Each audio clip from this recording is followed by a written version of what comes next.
शिवसैनिक बांधवांनो, भगिनींनो आणि मातांनो, बऱ्याच वर्षांनंतर मी पुण्यामध्ये तुमच्या समोर येतोय. खरं म्हणजे मला आज जाहीर सभा घ्यायची होती, कारण आता लढाई मैदानामध्येच होणार, हॉलमध्ये नाही होणार. आणि जसं मी परवा मुंबईतल्या शिवसैनिकांसमोर बोलताना बोललो, ज्याचा उल्लेख संजय राऊत यांनी केला, आणि इकडे एक फोटो आहे, एक तर तू राहशील किंवा मी राहीन. आणि इकडे मला माहित नाही, माझ्या पायाशी एक कलिंगड ठेवले. काही जणांना वाटलं मी त्यांना आव्हान दिलं. मी कोणत्याही ढेकणाला आव्हान देत नाही. मी म्हणजे कोण आणि तू म्हणजे कोण हे समजून घेतलं पाहिजे. मी म्हणजे माझा संस्कारित महाराष्ट्र, आणि तू म्हणजे महाराष्ट्रावरती दरोडे टाकणारा दरोडेखोरांचा, टोळक्यांचा पक्ष जो आहे, तो अख्खा पक्ष. ढेकणाला कधी आव्हान नाही देत. ढेकणा अशी अंगठ्याने चिरडायची असतात. त्याच्यामुळे कोणाला तरी वाटलं की त्यालाच बोललोय, मग त्यांनी सांगितलं माझ्या नादाला लागू नका रे. तुझ्या नादाला लागण्या एवढ्या कुवतीचा तू नाहीच आहेस. आज बरेच विषय आहेत, बऱ्याच विषयांवरती मार्गदर्शन झालेलं आहे. चला जिंकूया. बोलायला खूप सोपं आहे, पण कसं जिंकायचं आणि कशासाठी जिंकायचं हा महत्वाचा विचार आहे. कसं जिंकायचं हे सांगितले गेले, आणि कशासाठी जिंकायचं याचा अनुभव तुम्हाला सर्वांना येतोय. मी माझं पुढचं भाषण सुरू करण्याच्या आधी पुणेकरांचा जो विषय, काल मला संध्याकाळी रिव्हरफ्रंट या विषयामध्ये अभ्यास करणारे जे काही पर्यावरणवादी आहेत त्यांनी माझी भेट घेतली. आणि तुम्हाला सगळ्यांना कल्पना पाहिजे, गेल्या काही दिवसांपूर्वी जो पुण्यामध्ये पूर आला होता, हा केवळ एका विभागाचा पूर नाहीये. काही हजारो संसार त्याच्यात उद्ध्वस्त झाले. पाऊस पडला, पूर आला, तसं मागे पानशेतचंही धरण फुटलं होतं. या गेल्या काही दिवसांमध्ये सुद्धा पूर्ण देशात, मग वायनाड असेल, केदारनाथ असेल, बऱ्याच ठिकाणी पूर येतोय, भूस्खलन होतंय. आणि याच्यामध्ये आपण नुसतं निसर्गावरती टाकून नाही चालणार. काही गोष्टी ज्या आपण चुकतो आहोत, मी चुकत नाही म्हणत, गुन्हे घडत आहेत आपल्याकडनं, या गुन्हेगारांना लटकवण्यासाठी म्हणून सुद्धा आपल्याला जिंकलं पाहिजे. फासावरती नसलं तरी उलटं लटकवलंच पाहिजे. आणि मी तुम्हाला सर्वांना विनंती करेन, पुणेकरांना खास करून, की हा अख्खा विषय हा पुणेकरांचा आहे. एक विकासाचं स्वप्न दाखवणं खूप चांगलं आहे, की इकडे जॉगिंग ट्रॅक होईल, सायकल ट्रॅक होईल, हे बरोबर आहे. पण त्याच्यासाठी माझ्या शहराची काय हानी होणार आहे ते सुद्धा दाखवा ना जरा. आणि मी फक्त 2 फोटो तुम्हाला दाखवणार आहे. हे घेऊन जा.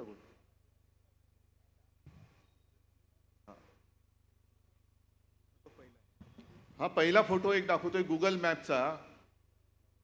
मुंबईमध्ये जसं पूर आल्यानंतर आपण काही ठिकाणी त्याची उपाययोजना केली, तरी देखील यावर्षी आणखीन वेगळ्या ठिकाणी पाणी तुंबलं. कारण मुंबईमध्ये चाललेली बेसुमार नियोजन शून्य मेट्रोची कामं, अनेक ठिकाणी मुंबईकरांच्या पाण्यामध्ये, पिण्याच्या पाण्यात गटाराचं पाणी मिक्स होतंय, पोटाचे विकार होत आहेत. तसंच पुण्यामध्ये ही जी आपली मुळामुठ आहे, एकतर काही वर्षांपूर्वी तुम्हाला आठवत असेल नसेल, पण व्यंकय्या नायडू आले होते आणि त्यांनी विचारलं नदीचं नाव काय. मग त्यांना कोणीतरी सांगितलं की मुळामुठा. त्याला काही नावं आहेत. नावं कशी पाहिजे? काय व्यंकय्याचं नाव ठेवायचं नदीला, का मोदींचं नाव ठेवायचं, मोदी नदी. सगळीकडे मोदी मोदी मोदी चाललंय. पण त्यांनी सांगितल्यांची नावं बदला. नावं तर ते बदलूच शकत नाही, पण ते नद्यांचे प्रवाह बदला. एक या नदीच्या प्रवाहामध्ये नाईक बेट आहे, नाईक बेट. पुणेकरांना आहे ना रे, हो की नाही? हे नाईक बेटाचा फोटो आहे. भर टाकण्यापूर्वीचा तुम्हाला लांबून दिसणार नाही आहे. दोन्ही बाजूनी त्या नदीचा प्रवाह जातोय. आणि हा पुढचा जो फोटो आहे तो फोटो मी दाखवतो. त्याच नाईक बेटाचा आहे, पण एका बाजूनी पूर्णपणे भराव टाकून नदीचा प्रवाहच बंद करून टाकला. मग नदी काय करणार, घुसणार नाही इकडे तिकडे. पण या लोकांचं काय जात नाही. का जिंकायचंय मला? मला पुणे वाचवायचंय. मला पुण्याचा विकास, ज्याला शाश्वत विकास म्हणतोय, तो करून दाखवायचा आहे. आजपर्यंत मी कधीही मुख्यमंत्री होतो तेव्हा सुद्धा पुण्याच्या विकास कामामध्ये दखल घेतलेली नव्हती, कारण बसले होते इथले सुभेदार. म्हटलं ठीक आहे, तुम्ही चांग भलं करत असाल पुण्याचं तर करा. आणि आपल्या सत्तेच्या काळात ज्या गोष्टीला आपण स्टे दिला होता, आपली सत्ता, आपलं सरकार गद्दारी करून पाडल्यानंतर पुन्हा जोमाने तिकडे लाखो ट्रक ते सगळे डेबरी, राडा, रोडा सगळे टाकून तो नदीचा प्रवाह बंद करून टाकला आणि पाणी माझ्या पुणेकरांच्या घरामध्ये घुसायला लागलं. याला विकास म्हणायचा? हा विकास नाही, हा विकार आहे. होय, भाजपला झालेला पैशाचा विकार आहे हा. आणि याच्यासाठी पुणेकरांनी उतरलं पाहिजे रस्त्यावरती. आपण जे उतरलो ना, एक तर तू राहशील किंवा मी राहीन, तो एवढ्यासाठी राहिले. तू बर्बादी करणारा, तू तर राहू शकत नाही. तुला घालवण्यासाठीच मी मैदानात उतरलेलो आहे.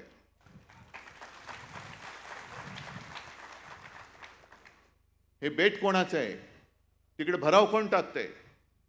माझ्या माहितीप्रमाणे संजय, आत्ता तुम्ही जो उल्लेख केला राम मंदिराचा, गळते राम मंदिर, तसंच नवीन संसद भवनही गळते.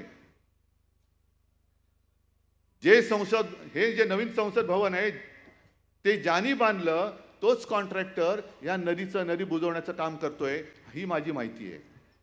हा गुजरातचाच आहे, औरंगजेबाच्याच राज्यात जन्मलेला आहे.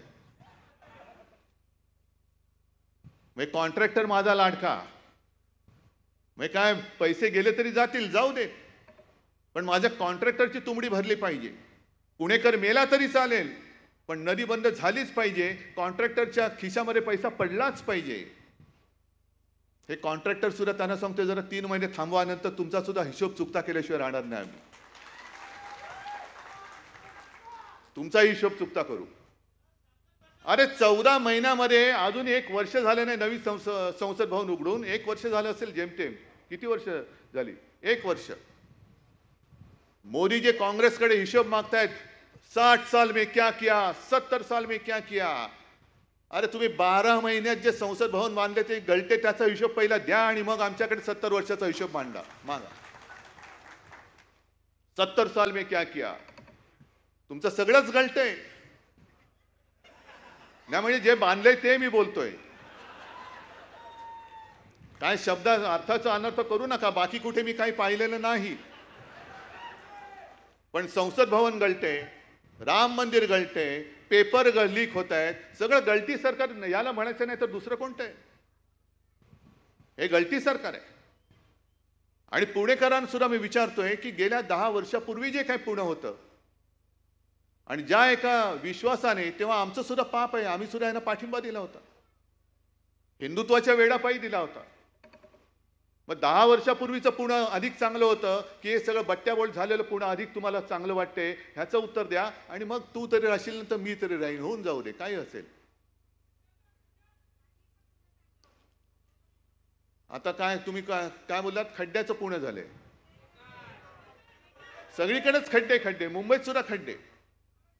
म्हणजे जे छाती ठोकपणाने सांगत होते आमचे नितीन गडकरी की असे रस्ते मी बनवेन की 200 वर्षामध्ये खड्डेच पडणार नाही.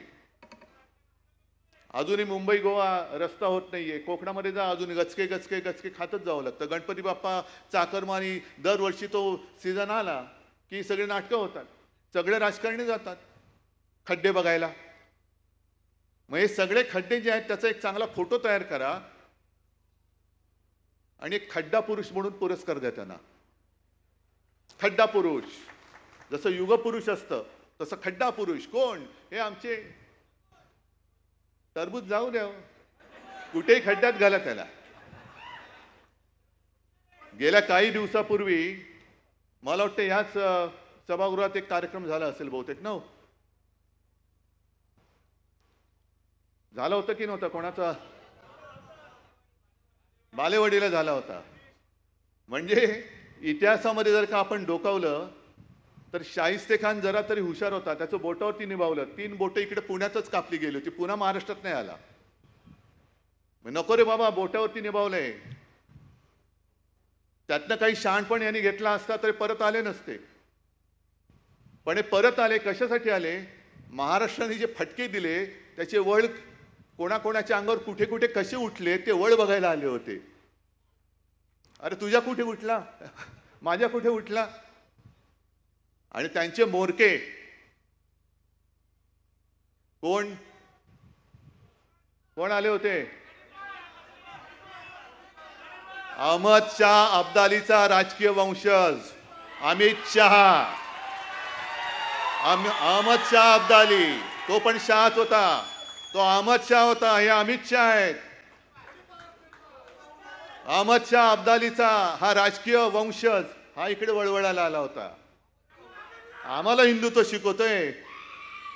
अरे नवाज शरीफचा केक खाणारी अवलाद तुमची. तुमच्याकडनं आम्ही हिंदुत्व शिकायचं? शिवसेनेने हिंदुत्व सोडलं का? आम्ही हिंदुत्व सोडू? कशासाठी सोडू?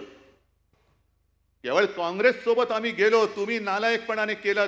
जे शंकराचार्य म्हणाले विश्वासघात करनेवाला हिंदू नाही हो सकता, तो विश्वासघात तुम्ही आमच्याशी केलेला आहात. आणि शंकराचार्य म्हणतात जो विश्वासघात करतो तो हिंदू नाही. मग तुम्ही आमचा विश्वासघात केल्यानंतर शंकराचार्य जे म्हटलेत मग तुम्ही हिंदू आहात की नाही आहात? आणि तुम्ही जे काय करता सत्ता स्थापनेसाठी, अगदी तुमचे पूर्वज जरी काढले 1940 सालापासून श्यामाप्रसाद मुखर्जी, मी नाशिकच्या शिबिरात सुद्धा बोललो होतो. मुस्लिम लीगने, तेव्हाच्या मुस्लिम लीगने देशाची फाळणी मागितली होती. त्या मुस्लिम लीग बरोबर मांडीला मांडी लावून बंगालमध्ये सरकारमध्ये स्थापन होणारे यांचे राजकीय बाप श्यामाप्रसाद मुखर्जी, मेहबूबा मुफ्ती मोहम्मद बरोबरती सरकारमध्ये सामील होणारी ही भाजपा. आज सुद्धा चंद्रबाबू नायडू हा काही हिंदुत्ववादी माणूस आहे? नितीश कुमार हे काय हिंदुत्ववादी माणसं आहेत?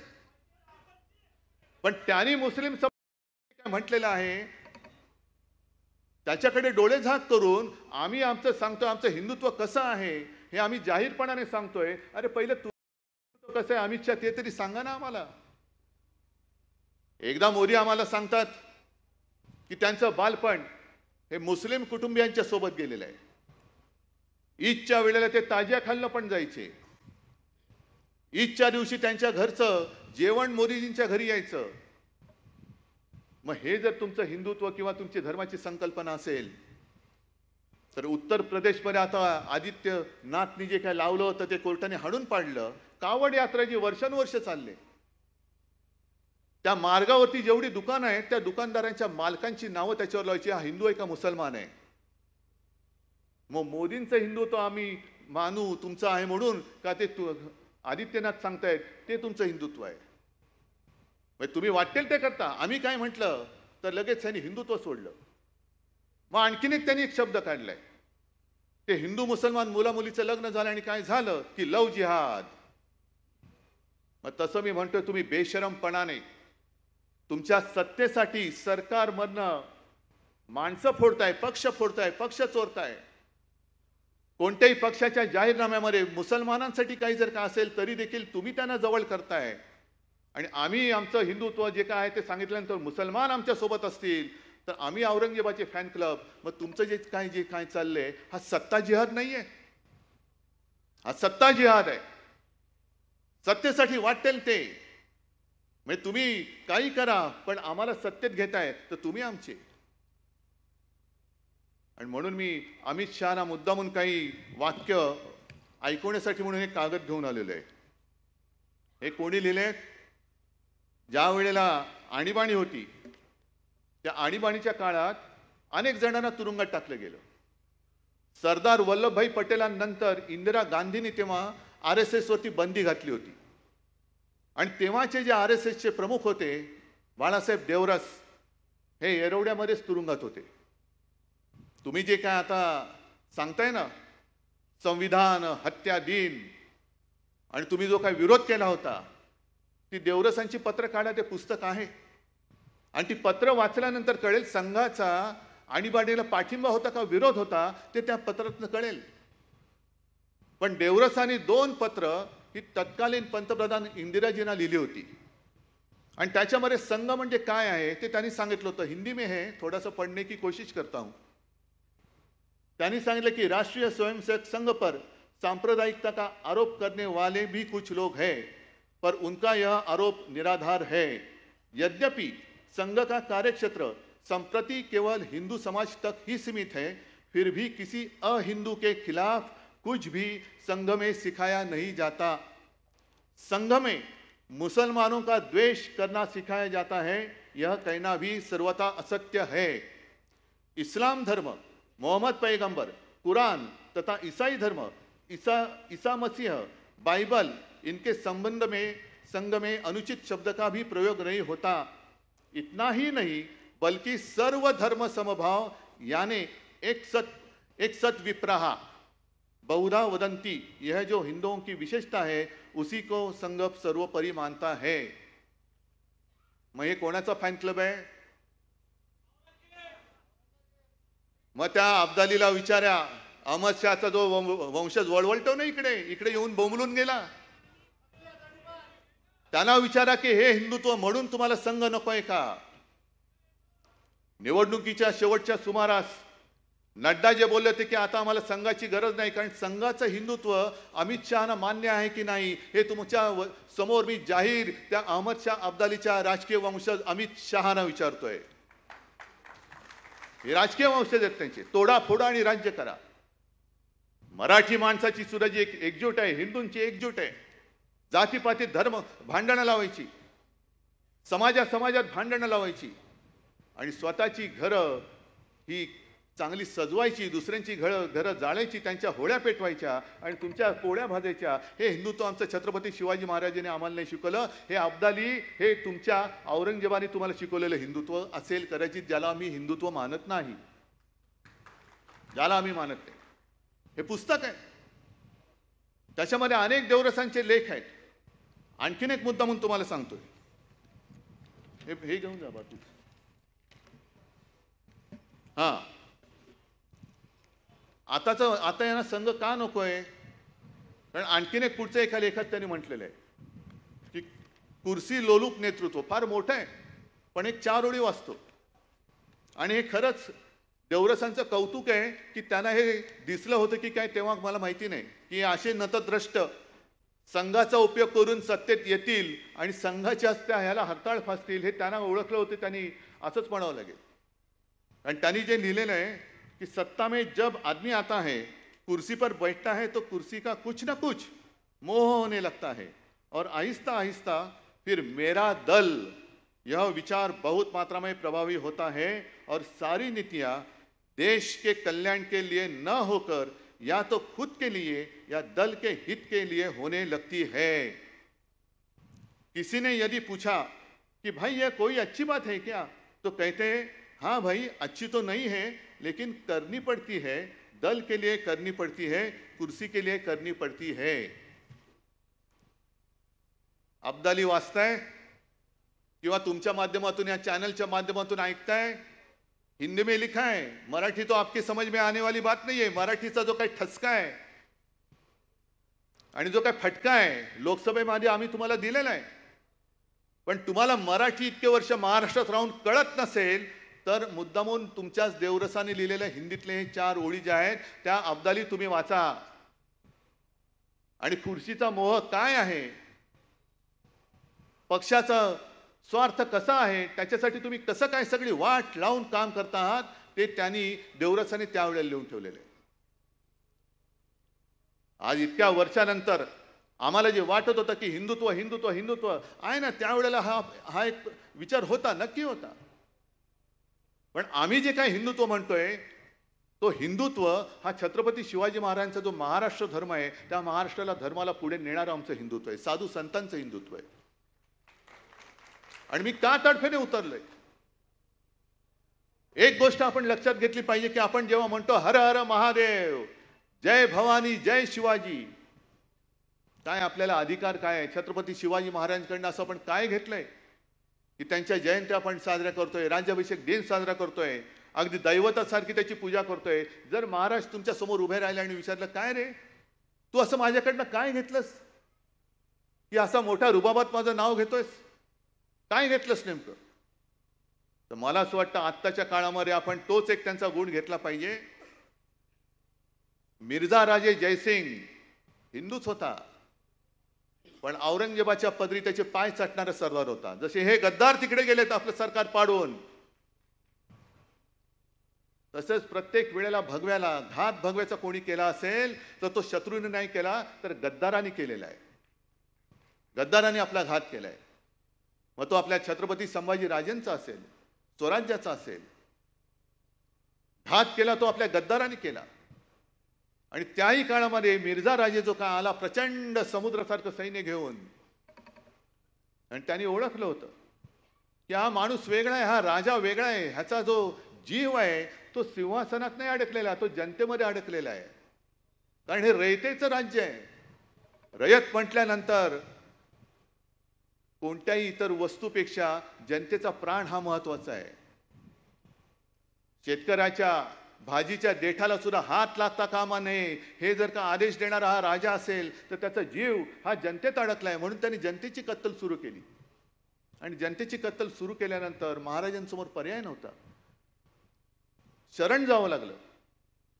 मग पुढचा सगळा तुम्हाला तो सगळा विषय माहिती आहे. आग्र्याला तिकडे घेऊन गेले आणि आग्र्याला जवळपास त्यांना मारायचंच ठरलं होतं औरंगजेबानी, पण मोठ्या शिताफीने महाराज निसटले. आणि परत आल्यानंतर सर्व काही गमावलं होतं, सगळे गड गमावले होते, राज्य गमावलं होतं, खजिना होता तो गमावला होता, सैनिक गमावले होते, काही शिल्लक नव्हतं. म्हणजे पक्ष चोरला, चिन्ह चोरलं, वडिलांचा फोटो चोरला. अशा परिस्थितीमध्ये पुन्हा त्यांनी मर्द मुठभर असतील पण मावळ्यांना सोबत घेऊन औरंगजेबाच्या छाताड्यावरती भगवा रोवून स्वराज्य हिंदवी स्वराज्याची स्थापना केली.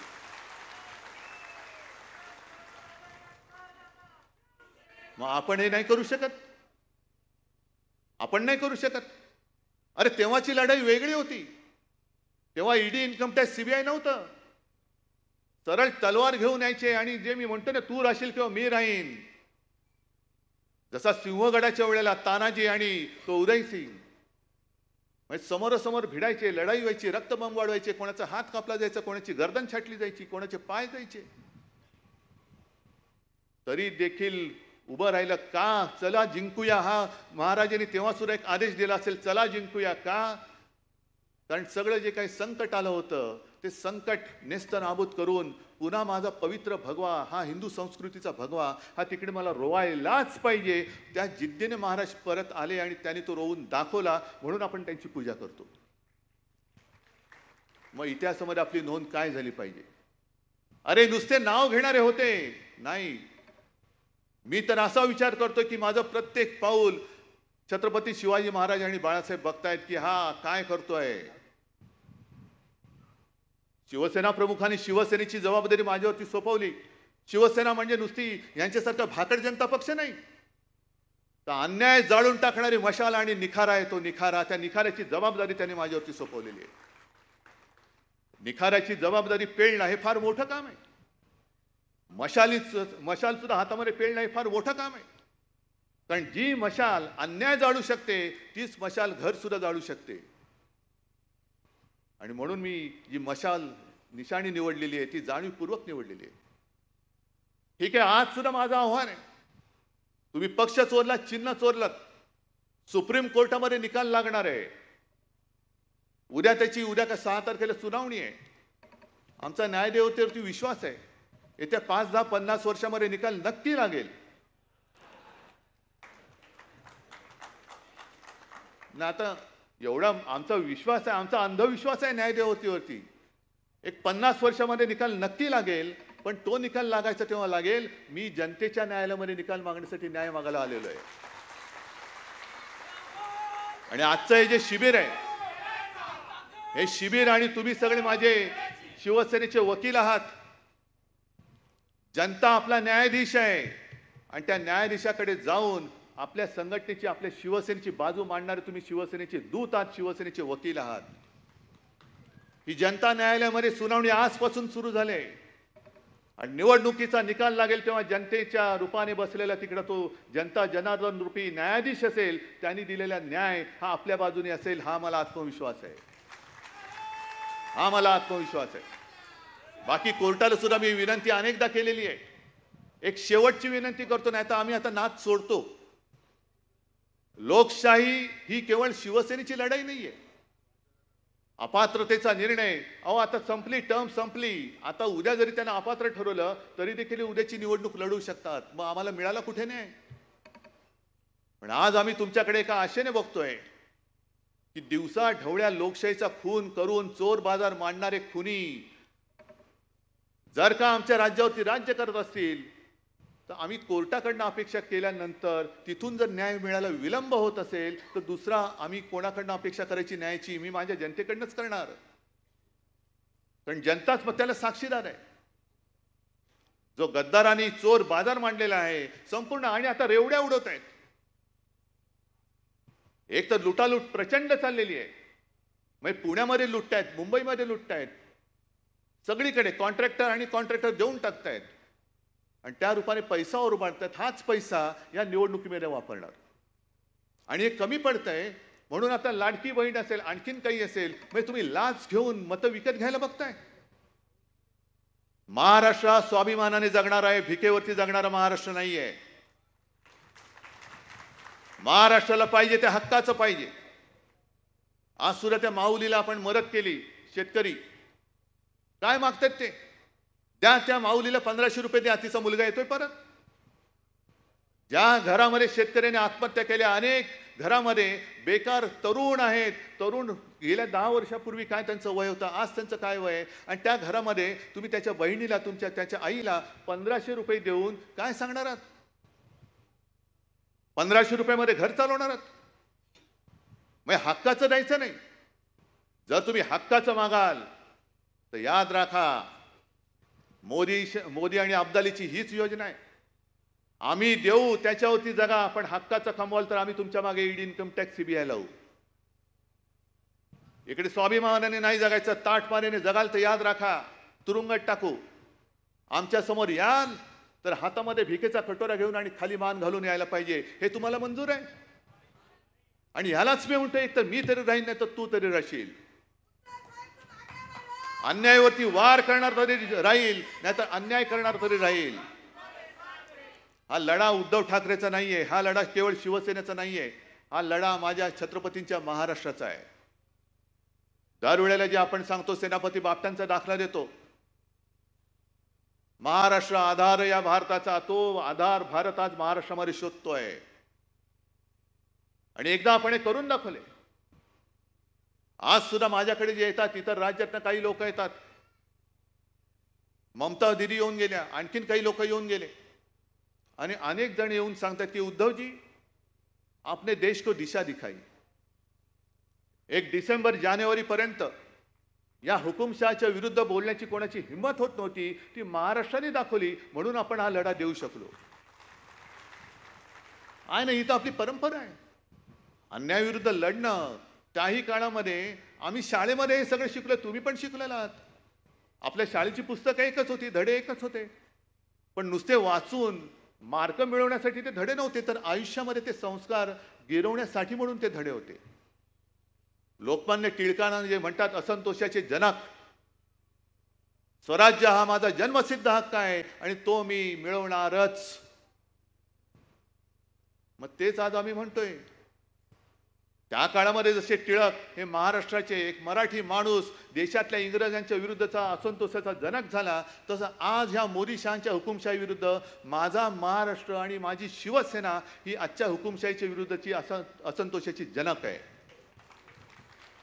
आणि जसं ते म्हणाले होते की स्वराज्य हा माझा जन्मसिद्ध हक्क आहे, तो मी मिळवणारच, तसं आज सुद्धा आम्ही म्हणतोय की होय, स्वराज्य हा माझा जन्मसिद्ध हक्क आहे आणि तो मी राखणारच.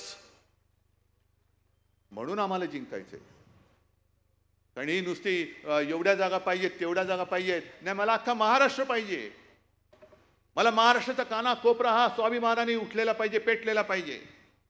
मला संपूर्ण महाराष्ट्रातल्या दऱ्याखोऱ्यांमध्ये या हुकुमशाही व्यापारी हुकुमशहांच्या विरुद्ध एक रान किंवा वणवा पेटलेला पाहिजे आणि ते वणवा पेटवण्याचं काम तुमच्यावरती दिलेलं आहे हिंमत तुमच्यामध्ये करणार ती कामं कारण हातामध्ये तलवार आहे ठीक आहे पण ही तलवार जसं त्या मुनगट्टीवाराने आणली वाघ नख अहो मुनगट्टीवार नखाच्या मागे वाघ असतो ना तेव्हा त्या वाघ नखाला अर्थ असतो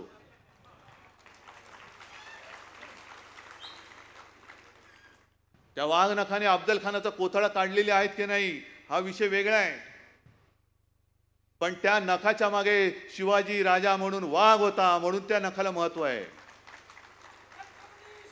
आणि त्या नखाच्या मागे जर मुनगट्टीवार असेल तर पेलवतंय का ते तुम्हाला हा झेपते का वाघ नख आणि मुनगट्टीवार कुठेतरी काहीतरी जुळते पण तुम्ही माझ्या महाराष्ट्राच्या स्वाभिमानाला त्याच्या गळ्याला नख लावताय तेव्हा निवडणुकीत वाघ नख कशी असतात ती वाघ नख ही माझ्या समोर बसलेली आहेत ही महाराजांची वाघ नख खरी वाघ नख ही महाराष्ट्राची जनता आहे ही शिवाजी महाराजांची वाघ नख म्हणजे महाराष्ट्रातली जनता आहे आणि हीच वाघ नख घेऊन उद्याच्या निवडणुकीत हा जो अब्दाली आपल्यावरती चालून आलेला आहे होय मी त्याला आजपासून अब्दाली म्हणतोय अहमद शाह अब्दाली म्हणतोय मला तुम्ही नकली संतान म्हणता तेव्हा लाज नाही वाटत मला तुम्ही औरंगजेबाचा फॅन क्लब म्हणताना तुमची जीभ नाही अडखळत मग तुम्ही अहमद शाह अब्दाली असाल आणि आहातच तर मी कशाला घाबरू हा अहमद शाह अब्दाली पाहिजे का मी पाहिजे हे तुम्ही ठरवायचं आहे महाराष्ट्राचा स्वाभिमान पायदळी तुडवणारा अब्दाली पाहिजे औरंगजेब पाहिजे छत्रपतींचा महाराष्ट्र हा अभिमानाने स्वाभिमानाने हा असा धगधगत्या निखाऱ्यासारखा भगवा हातामध्ये घेऊन नाचणारा शिवसैनिक पाहिजे हे तुम्ही ठरवायचं आहे आणि आजचं हे संकलन खूप चांगलं झाले ही मशाल आता घरोघरी घेऊन जायची अनेक ठिकाणी मला कल्पना आहे की आपल्या शाखांच्या बोर्डवरती आज देखील धनुष्यबाण आहे नाही आता तिकडे मला मशाल पाहिजे आणि मशाल केवळ बोर्डवर नकोय मशाल ही आपल्या हृदयात धगधगती पाहिजे आणि आणखीन एक सांगतो हे फार छान केलेलं आहे ह्याच्यात कुठेही काही चूक नाहीये फक्त एक कमी आहे तो म्हणजे शिवसेनेचा वाघ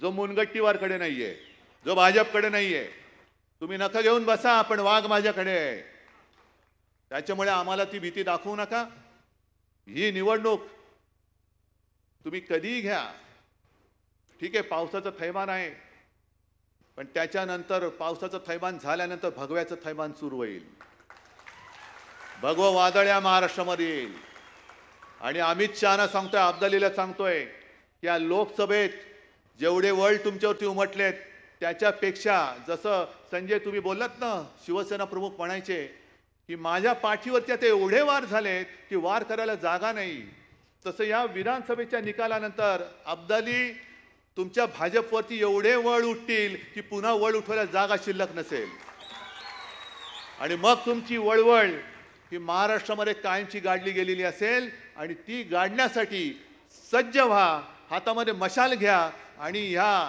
चोर बाजाराला दरोडेखोरांना जसं औरंगजेबाची कबर तिकडे आपण बांधली तशीच भाजपची राजकीय कबर या महाराष्ट्रामध्ये बांधा जय हिंद जय महाराष्ट्र मी सर्व नेते मंडळींना विनंती करतो की त्यांनी राष्ट्रगीतासाठी वरती यायचं आहे योगायोगाने आज पृथ्वीराज सुतारांचा पण आज वाढदिवस आहे कोणी स्टेजवर येऊ नका चला मी सर्व नेत्यांना विनंती करतो की त्यांनी व्यासपीठावर यायचं आहे बाकी सर्वांनी प्लीज थांबायचं आहे सर्वांनी या सर्व नेत्यांनी सचिव मिलिंद नार्वेकरजी अंबादास दानवेजी साईनाथजी ताई आपण या राष्ट्रगीतासाठी आपण सर्वांनी या निमित्ताने उपस्थित राहायचे मी सर्व जिल्हा प्रमुखांचे आणि सर्व संघटनेचे वेगवेगळे जे संघटनेचे पदाधिकारी आहेत त्या मनापासून कौतुक करतो आणि राष्ट्रगीताला सुरुवात करावी अगर आपको हमारी ये वीडियो अच्छी लगी हो तो इस वीडियो को लाइक कीजिए, कमेंट कीजिए और हमारा चैनल सब्सक्राइब करना ना भूले।